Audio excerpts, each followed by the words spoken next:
Agora vamos à entrevista do dia com Maria Lídia Flandoli. A Síria mobiliza a comunidade internacional pela guerra civil iniciada em 2011, que, ultrapassando os limites da tolerância com o uso da arma química, matou milhares de pessoas, destruiu a infraestrutura da nação, levou mais de 2 milhões de sírios a abandonar o país. Eu hoje entrevisto o cientista político Reni Ozi Kukier, professor de Relações Internacionais da ESPM, a Escola Superior de Propaganda e Marketing de São Paulo. Professor, obrigado por estar conosco. Para o presidente Barack Obama, o governo da Síria ultrapassou todos os limites e é necessária uma intervenção militar. Já Vladimir Putin entende que nada se deve fazer antes que haja provas da responsabilidade do governo em relação ao uso da arma química. O senhor acredita que nesse encontro do G20 lá na Rússia, Obama e Putin possam chegar a um consenso sobre como agir em relação à Síria? Bom, boa noite, Maria Lídia. Acho que não, dificilmente eles vão chegar em algum consenso, porque a posição da Rússia é totalmente diferente da americana. Os russos têm uma aliança política, estratégica com a Síria e gostam de ser a pedra no sapato dos americanos. Então, eles vão fazer de tudo para criar problemas e como eles têm o poder de veto no Conselho de Segurança, né, o poder de impedir qualquer ação ali dentro, então isso vai atrapalhar e eles vão resistir o máximo que eles puderem, porque eles já disseram que não estão confortáveis com nenhum tipo de intervenção ou nada que gere precedente futuro que possa ser usado inclusive contra situações similares do que acontece na Rússia, porque a Rússia também tem conflitos internos e eles não gostam desse tipo de intervenção porque abre um precedente. Mas o senhor acha que a ONU tem condição de liderança e força para mediar essas posições contrárias?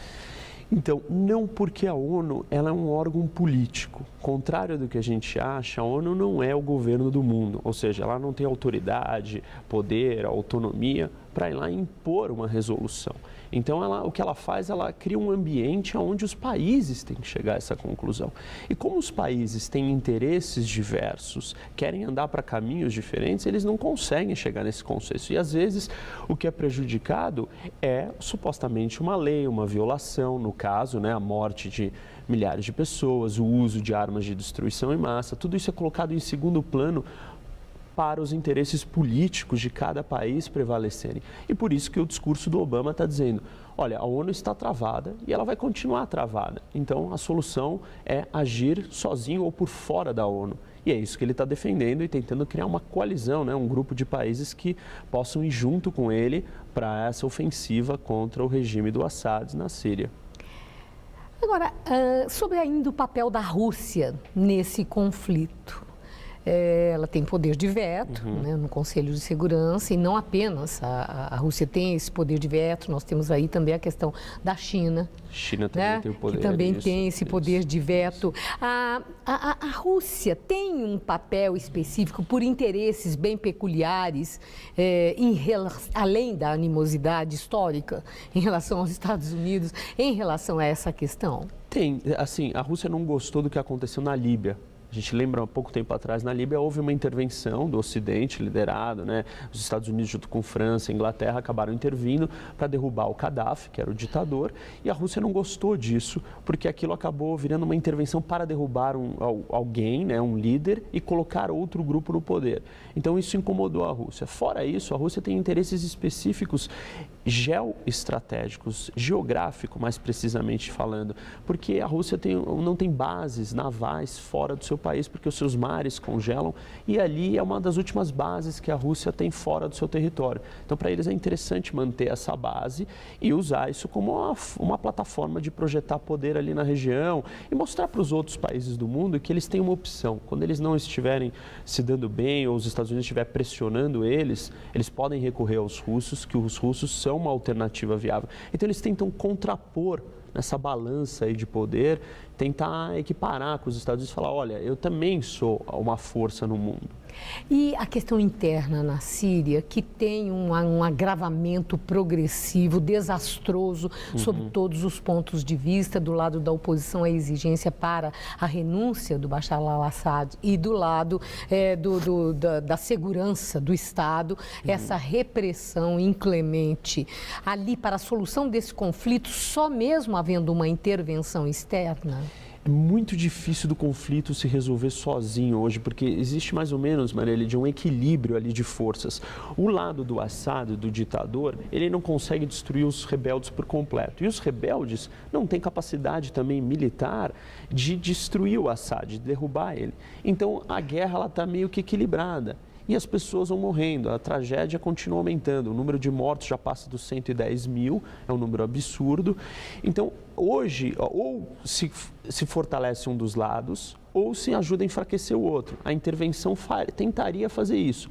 Só que o problema é que essas intervenções, normalmente derrubar o ditador de plantão é a parte fácil. O problema é o que vem depois. Porque você cria um vácuo de poder, onde que não tem liderança, o país está todo armado, está em guerra civil, enfim, está há um bom tempo nessa situação.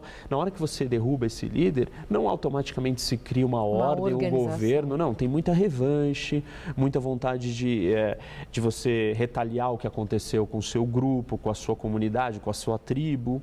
E tudo isso acaba criando um caos no país. E o Brasil? O chanceler brasileiro, nosso ministro das Relações Exteriores, ele condenou uma intervenção militar, a ideia de Obama. Ele acha que tem que ser a solução através da negociação. Você acredita numa solução política para um conflito dessa proporção? A gente fala, todo conflito ele tem que ter uma solução política, mas não essa política no sentido de conversar e negociar. Da negociação. Uma política tem que ter uma saída política, mas não vai ser via negociação. Não dá mais para se negociar, não tem como fazer isso, né? Quer dizer, terá que ser pela força? Se não for pela força, eles vão continuar ali até que um dos lados consiga derrotar o outro. Essa posição do Brasil faz parte da tradição brasileira de sempre colocar a ideia de não interferir, eu não tenho o direito de intervir no problema dos outros. O problema do outro, do meu vizinho, é do meu vizinho, eu não tenho nada a ver com o que acontece lá dentro. Essa é uma política brasileira, um princípio.